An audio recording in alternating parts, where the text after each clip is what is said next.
ওং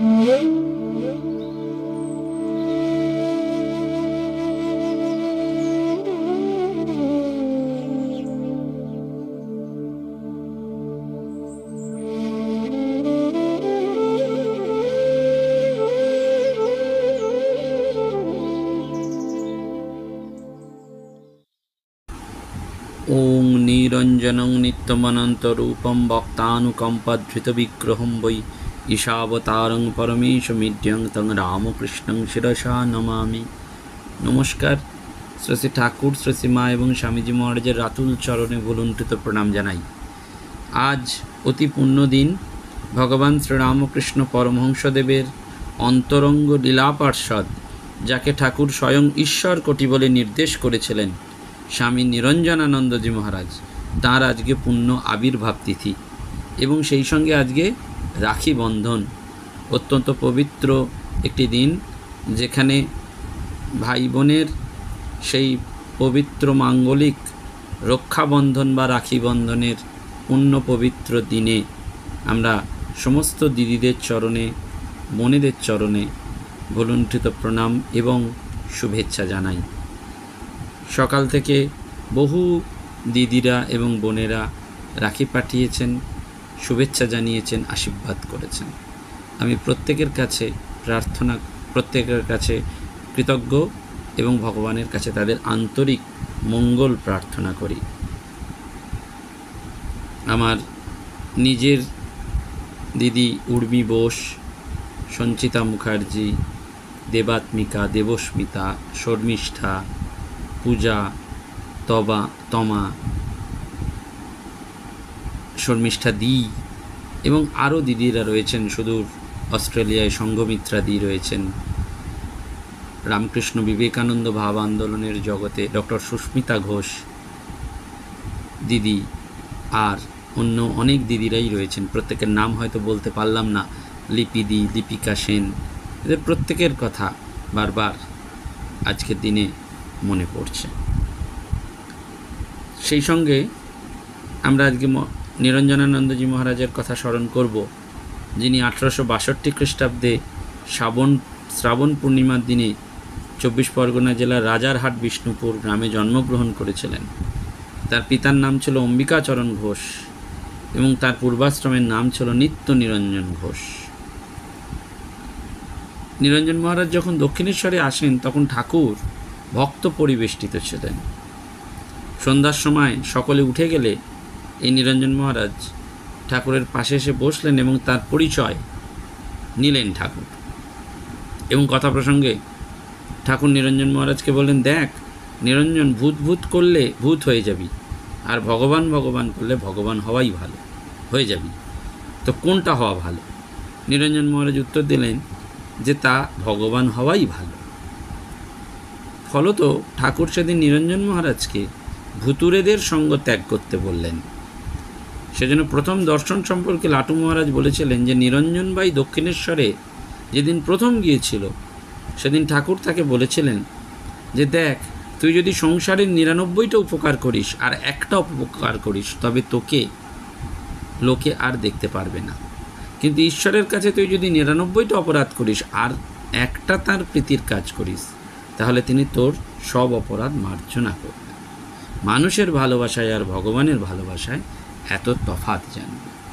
সত্যিই একেবারে আমরা দেখুন, সংসারের জগতে, বিশেষ করে আমি কর্মজগতে রয়েছি বা অন্যান্য জগতে দেখতে পাই, যখন কাউকে খুব ভালো কথা বলি সে খুব খুশি হয়ে যায়, তারপরে তার আদর্শ বিরোধী বা তার মতাদর্শ সাথে নিজের মতামত, আদর্শ বললে ভুল, নিজের মতামতের পার্থক্য হলেই ক্ষেপে যায়, আর সে মুখ দেখবে না, আর সে মনেই রাখবে না। অর্থাৎ এইটি আসলে নিরঞ্জন মহারাজ মিডিয়াম হতেন প্রেত অবতরণের জন্য, এবং ভূতের আবেশ হতো, এবং এই প্রেতাবিষ্ট নিরঞ্জন মহারাজের সাহায্যে অনেক দুরারোগ্য রোগ নিরাময় করতেন একদল লোক, প্রেত তত্ত্বান্বেষী দল, যারা আহিরিটোলায় থাকতেন ডাক্তার প্যারিচাঁদ মিত্র মহাশয়ের বাড়িতে। ঠাকুর সেটা বুঝতে পেরেছিলেন এবং ঠাকুর নিরঞ্জন মহারাজকে সেজন্যই বলে দিলেন। এবং সেদিন এরকম নানান কথা হলো। ক্রমে অন্ধকার হয়ে এলে ঠাকুর বলেন, সন্ধ্যা হয়ে গেল, আজ বাড়ি নাই বা গেলি, আজ এখানেই থাক না। নিরঞ্জন মহারাজ বাড়িতে আসবেন না বা আসেননি শুনে রাত্রে মাতুল রাগ করবেন, তাই রাজি হলেন না। ঠাকুর বললেন, ওরে এতটা যেতে কষ্ট হবে, যাসনি। নিরঞ্জন মহারাজ যখন সম্মত হচ্ছেন না, তখন বলছেন, একান্তই যদি যাবি তো যা, কিন্তু আবার আসিস। ঠাকুরের অলৌকিক আকর্ষণ সেই প্রথম দর্শনেই তার মনকে আলোড়িত করেছিল। বাড়ি ফিরেও তিনি তাই ভাবছিলেন যে থেকে গেলেই তো হতো। 2-3 দিন পরে আবার দক্ষিণেশ্বরে ঠাকুরের কাছে গেলেন এবং ঠাকুরের ঘরে ঢোকা মাত্র ঠাকুর একেবারে দ্রুত পদে এসে আলিঙ্গনা পাশে আবদ্ধ করলেন এবং আকুল স্বরে বলতে লাগলেন, ওরে নিরঞ্জন, দিন যে যায় রে, তুই ভগবান লাভ করবি কবে? দিন যে চলে যায়, ভগবানকে লাভ না করলে সবই যে বৃথা হবে। তুই কবে তাকে লাভ করবি বল, কবে তাঁর পাদপদ্মে মন দিবি বল, আমি যে তাই ভেবে আকুল। ভগবান ভক্তের জন্য ভেবে আকুল হচ্ছেন যে ভক্ত কবে ভগবান লাভ করবে, শুধু নয় ভগবানের পাদপদ্মে মন দেবে। আসল সাধক, আমরা জানি যে সাধক এবং ভোগীর মধ্যে দৃষ্টিভঙ্গির তফাৎ থাকে। ভোগী ভোগের মধ্যেই ডুবে থাকে, আর সাধক ভোগকে ত্যাগ করার জন্য মশগুল হয়ে থাকেন। অর্থাৎ সাধকের স্বরূপই হচ্ছে তিনি তার চিত্তবৃত্তিকে স্বাভাবিকভাবেই দূরে সরিয়ে রাখেন। সেজন্য সাধকের আদর্শ ত্যাগী, ভোগী নয়। তাই সাধককে ভোগ প্রলোভন দেখলেও তিনি ভোগকে স্বীকার করেন না। ভগবানের প্রতি আমাদের দৃঢ় বিশ্বাস হয়েছে কিনা সেটা কোষ্ঠী পাথরে বারবার যাচাই করে নেন। জগতের কোনো সৌন্দর্যই স্থায়ী নয়, বর্ধনশীল নয়। একমাত্র ভগবানের যে আশ্রয়, সেটাই প্রকৃত সৌন্দর্য। সেজন্য ভক্তের কাছে এই ভাবটি থাকবে। ঠাকুর নিরঞ্জন মহারাজকে সেজন্য যেন বলছেন, আমি যে তাই ভেবে আকুল, কবে? ওই গানে আছে, কত দিনে হবে সে প্রেম সঞ্চার। সত্যিই সেই প্রেম সঞ্চার আমাদের কবে হবে? ভগবান লাভের জন্য আমরা ব্যাকুল হব। আমরা ভগবান শ্রী রামকৃষ্ণ পরমহংসদেবের লীলা পার্ষদদের প্রত্যেকের জীবনের মূল সুরটি যেন ঠাকুর এই সুরে বেঁধে দিয়েছিলেন। শুধু লীলা পার্ষদ নয়, গৃহস্থ মানুষ যারা, গৃহস্থ পার্ষদ, গৃহী পার্ষদ যারা, তাঁদের জীবনটিকেও ঠাকুর এক সুরে বারবার ঐক্যতান তুলেছিলেন যে সেইটি ভগবান লাভ, ভগবান ছাড়া আর কিছু না। এবং সেই জন্য কখনো কখনো সে বলছেন, ভক্ত হলে চণ্ডালেরও অন্ন খাওয়া যায়। আসলটি ভগবানকে ভালোবাসা। নিরঞ্জন মহারাজ অবাক হলেন ঠাকুরের এই কথা শুনে, যে ইনি কে? আমার ভগবান লাভ হচ্ছে না, দিন চলে যাচ্ছে বলে আমার জন্য এর এত আরতি কেন? পরের জন্য এ কি অহেতুকী ভালোবাসা? এই রহস্য তিনি ভেদ করতে পারলেন না, কিন্তু তার হৃদয়টা বিগলিত হলো এবং সেই রাত্রে দক্ষিণেশ্বরেই থেকে গেলেন। এবং শুধু তাই নয়, সেই অপূর্ব প্রেম তাকে পরের দিনও সেখানে ধরে রাখলো। 3 দিন অতিবাহিত হওয়ার পর 4র্থ দিন তিনি কলকাতায় ফিরলেন। নিরঞ্জনের সরলতা ঠাকুরকে মুগ্ধ করেছিল। তাই মাস্টারমশাইকে ঠাকুর একদিন বলেছিলেন, তোমায় নিরঞ্জনের সঙ্গে দেখা করতে বলছি কেন? সে সরল, ইহা সত্য কিনা এটাই দেখবে বলে।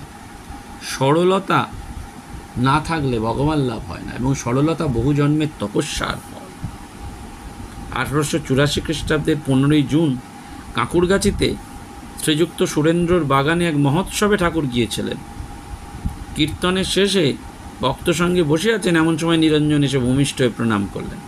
ঠাকুর তাকে দেখেই দাঁড়িয়ে উঠলেন এবং আনন্দ বিস্ফারিত লোচনে বলে উঠলেন, তুই এসেছিস? মাস্টারকে দেখিয়ে বললেন, দেখো এই ছোকরাটি বড় সরল। সরলতা পূর্বজন্মে অনেক তপস্যা না করলে হয় না। কপটতা, পাটোয়ারি এসব থাকতে ঈশ্বরকে পাওয়া যায় না। ভণ্ডামির দ্বারা ভগবান লাভ হয় না। নিরঞ্জন মহারাজের মা তখনও বেঁচে ছিলেন, তাই মায়ের ভরণ পোষণের জন্য নিরঞ্জন মহারাজকে চাকরি গ্রহণ করতে হয়েছিল। ঠাকুর চাইতেন না যে তার কোনো উচ্চাধিকারী যুবক ভক্ত কাঞ্চনের বন্ধনে পড়েন। তাই নিরঞ্জন মহারাজকে বলেছিলেন, দেখ তোর মুখে যেন একটা কালো আবরণ পড়েছে, তুই আফিসের কাজ করিস কি না তাই পড়েছে। আফিসের হিসাবপত্র করতে হয়, আরও নানান রকম কাজ আছে, সর্বদা ভাবতে হয়। সংসারী লোকেরা যেমন চাকরি করে তুইও চাকরি করছিস, তবে একটু তফাৎ আছে, তুই মার জন্য চাকরি স্বীকার করেছিস। মা গুরুজন, ব্রহ্মময়ী স্বরূপা। যদি মা ছেলের জন্য চাকরি করতিস আমি বলতুম ধিক ধিক শতধিক 100 তারপরেই মণি মল্লিককে বললেন, দেখো ছোকরাটি ভারী সরল, তবে আজকাল একটু আধটু মিথ্যে কথা কয়, এই যা দোষ। সেদিন বলে গেল যে আসবে কিন্তু এলো না। এই ওই একটু আধটু মিথ্যে কথাও ঠাকুর যেন সহ্য করতে পারছেন না। এবং পরবর্তীকালে আমরা পাচ্ছি যে নিরঞ্জন মহারাজের বৈরাগ্য সম্বন্ধে ঠাকুর একদিন মণিকে অর্থাৎ মাস্টারমশাইকে বলছেন, দেখছো না নিরঞ্জনকে, তোর এই নে এই দে, ব্যাস, আর কোনো সম্পর্ক নেই। বাবুরাম আর নিরঞ্জন এদের ছাড়া কই ছোকরা, যদি আর কেউ আসে বোধহয় ওই উপদেশ নেবে আর চলে যাবে, কিন্তু এই নিরঞ্জন বিয়ে করবে না। এবং শ্রীরামকৃষ্ণদেব আরও বললেন পরবর্তীকালে, ভাবে দেখলাম যদিও চাকরি করছে কিন্তু ওকে দোষ স্পর্শ করেনি। রাখাল নরেন্দ্র নিরঞ্জন এদের বেটা ছেলের ভাব, অর্থাৎ সেই দৃঢ়তা রয়েছে। এবং বলরাম ভবনে ভাবাবিষ্ট হয়ে ঠাকুর একদিন বলেছিলেন, আলেক নিরঞ্জন, নিরঞ্জন আয় বাপ, খারে নেড়ে, কবে তোরে খাইয়ে জন্ম সফল করব, তুই আমার জন্য দেহ ধারণ করে নররূপে এসেছিস। এবং আবার ওই দিনই অন্য সময় বলেছিলেন, দেখো না নিরঞ্জন কিছুতেই লিপ্ত হয় না। দক্ষিণেশ্বরে যাতায়াতের কোনো এক সুযোগে ঠাকুর নিরঞ্জনকে দীক্ষা দিয়েছিলেন এবং ভক্তদের মধ্যে কোনো কোনো ব্যক্তিকে ঠাকুর স্পর্শ করা ছাড়া মন্ত্র দীক্ষাও করেছিলেন। সাধারণ গুরুর ন্যায় তিনি শিষ্যের কোষ্ঠাদি বিচার করতেন না, গণনা টণনা করতেন না, কিন্তু মানসিক সংস্কার সমূহ অবলোকনপূর্বক তোর এই মন্ত্র নির্দেশ করেছিলেন। এবং নিরঞ্জন মহারাজও ঠাকুরের প্রেম এবং অধ্যাত্ম স্পর্শে সম্পূর্ণ আত্মহারা হয়েছিলেন। এবং কীরকম ভালোবাসা ছিল যে 6ই নভেম্বর 1885 গিরিশ প্রমুখ ভক্তগণ ঠাকুরের দেহে মা কালীর আবির্ভাবের জন্য শ্রীপদে পুষ্পাঞ্জলি দিয়েছেন। সেই রাত্রে নিরঞ্জন মহারাজ ভক্তি গদগদ চিত্তে ব্রহ্মময়ী ব্রহ্মময়ী বলে অঞ্জলি প্রদান করেছেন। এবং ঠাকুরের প্রতি তার ছিল প্রাণ ঢালা ভালোবাসা। কাশীপুরে যখন ঠাকুর রয়েছেন 1885 খ্রিস্টাব্দের 23শে ডিসেম্বর একদিন নিরঞ্জন মহারাজকে লক্ষ্য করে পরীক্ষার ছলে বলছেন যে, এই নিরঞ্জন বাড়ি গেছিল, তুই বল দেখি কীরকম বোধ হয়। নিরঞ্জন মহারাজ কোনো ইতস্তত করলেন না, উত্তর দিলেন, আগে ভালোবাসা ছিল বটে, কিন্তু এখন ছেড়ে থাকতে পারবার জো নেই। অর্থাৎ ভগবানকে ছেড়ে আর তিনি থাকতে পারছেন না। সত্যি সত্যি ভগবানের প্রতি প্রেম হলে তাকে ছেড়ে আর অন্য কিছু করা যায় না, থাকা যায় না। এবং সেই জন্য কর্তব্যের জন্য এবং বৈরাগ্যের প্রথম আবেগে নিরঞ্জন মহারাজকে আপাতত একটু উগ্র প্রকৃতির মনে হলো, তার চরিত্রে কিন্তু কোমলতার কোনো অভাব ছিল না। মঠের প্রথম অবস্থায় শশী মহারাজ একবার বাইরে গিয়ে জ্বরে আক্রান্ত হন। সংবাদ পেয়ে নিরঞ্জন মহারাজ তাকে মঠে নিয়ে আসেন এবং শুশ্রূষা করেছিলেন, সেবা শুশ্রূষা। লাটু মহারাজ বলছেন, কারুর অসুখ শুনলে দৌড়ঝাঁপের কাজ নিরঞ্জন ভাই নিজের মাথায় নিত। মঠ তখন বরানগরে ছিল। স্বামী নিরঞ্জনানন্দজি একদিন একটা ছোট্ট ঠোঁয়ায় করে ঠাকুরের ভোগের জন্য সন্দেশ আনছিলেন। কোনো দরিদ্র মহিলা একটি ছোট ছেলেকে কোলে নিয়ে রাস্তায় যাচ্ছিলেন। ছেলেটি নিরঞ্জনানন্দজির হাতে খাবারের ঠোঙা দেখে কেঁদে উঠে বলেছিলেন, আমি সন্দেশ খাবো। মা শাসন করছেন, কিন্তু বাচ্চাটি তখন আরও কাঁদছে। এটা দেখেই নিরঞ্জনানন্দজি সন্দেশগুলো ছেলেটার সামনে ধরে বললেন, খাও বাবা খাও। কথা শুনে সেই মহিলা বললেন, না বাবা, তুমি ঠাকুর সেবার জন্য সন্দেশ নিয়ে যাচ্ছ, এই খেলে ছেলের অমঙ্গল হবে। নিরঞ্জনানন্দজি বললেন, না মা, ছেলের কোনো দোষ হবে না, ও খেলে ঠাকুরেরই খাওয়া হবে। এই বলে তিনি ওই ঠোঙাটি বাচ্চা ছেলের হাতে দিয়ে পুনরায় ঠাকুরের জন্য সন্দেশ সংগ্রহ করতে চলে গেলেন। 1887 প্রথম ভাগে তিনি বরানগর মঠে যোগদান করেন এবং সন্ন্যাস গ্রহণের শেষে নিরঞ্জনানন্দ নামে অভিহিত হন। এবং মঠে নিরঞ্জনানন্দজির তপস্যার দিকেই ঝোঁক ছিল। 1887 খ্রিস্টাব্দের প্রথম ভাগে তিনি একবার পুরী যান এবং 8ই এপ্রিল মঠে ফিরে আসেন। তারপর তপস্যার জন্য তিনি দেওঘর বৈদ্যনাথ ধামে, পরবর্তীকালে কাশীতে যান এবং সেই সময় মাধুকরী করেছিলেন। 1894 খ্রিস্টাব্দের একটা তারিখে স্বামীজি চিঠিতে লিখছেন যে নিরঞ্জন শিলনে পালি ভাষা শিক্ষা কেন না করে ও বৌদ্ধ গ্রন্থ অধ্যয়ন কেন না করে, অনর্থক ভ্রমণে কী ফল তা তো বুঝতে পারি না। এবং নিরঞ্জন মহারাজ যেখানেই গেছেন অনর্থক ভ্রমণ করেননি, ঠাকুরের মহিমা কীর্তন করেছেন। স্বামীজি সেটা জানতেন না যে তা নয়, তবুও বলছেন নিরঞ্জন এমন কার্য করছে যে তোমরা শুনলে অবাক হয়ে যাবে, আমি খবর রাখছি। কাশীধামেও তপস্যায় কাটিয়ে নিরঞ্জন মহারাজ হরিদ্বারে গিয়েছিলেন। কেদারনাথে গিয়ে তার বৈরাগ্যের আরও সঞ্চয় হয়েছিল এবং স্বামীজির শিষ্য স্বামী কল্যাণানন্দজি হরিদ্বার যাওয়ার পথে কাশীতে নামলেন এবং তাঁর সংস্পর্শে এসে কেদারনাথের চরম বৈরাগ্য এলো।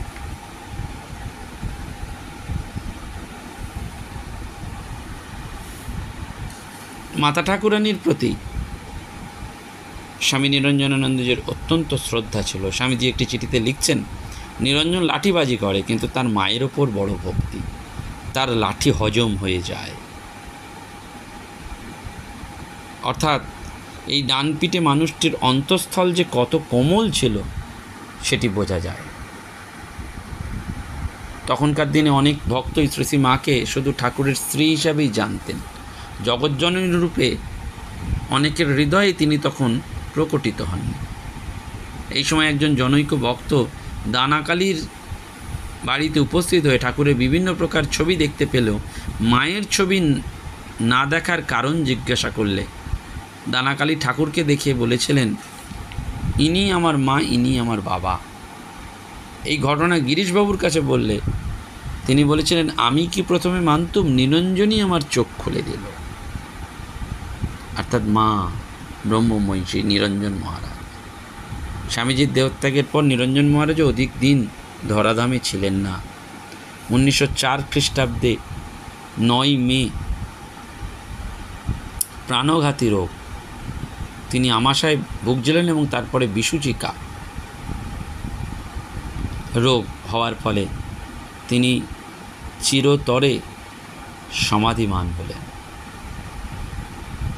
গীতায় একটি কথা রয়েছে, অরতির জনসংসতি, অর্থাৎ জনসমাজে বিরক্তি। তাই সেবককে অনুমতি দিলেন না কোনো সেবা করার।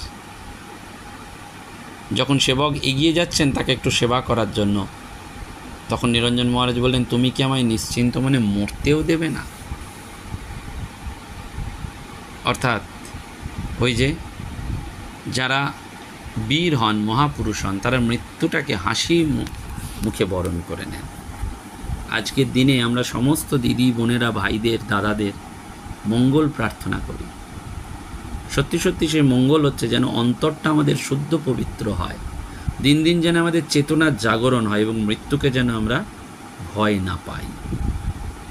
সেজন্য ওই সাধু সঙ্গ আমাদের বারবার দরকার। শরীর, মন আর বুদ্ধি এই সবগুলোই আমাদের বিচার করে কাজ করতে হবে। ধন, প্রসাদ, মানুষ এই সমস্ত শক্তিতে গর্ব না করে বারবার মনে রাখতে হবে ঈশ্বরীয় শক্তিই প্রকৃত শক্তি এবং সেইটি হচ্ছে অর্জন করা। মহাপুরুষদের জীবন আমাদের সেই আনন্দের তরঙ্গে নিয়ে যায়।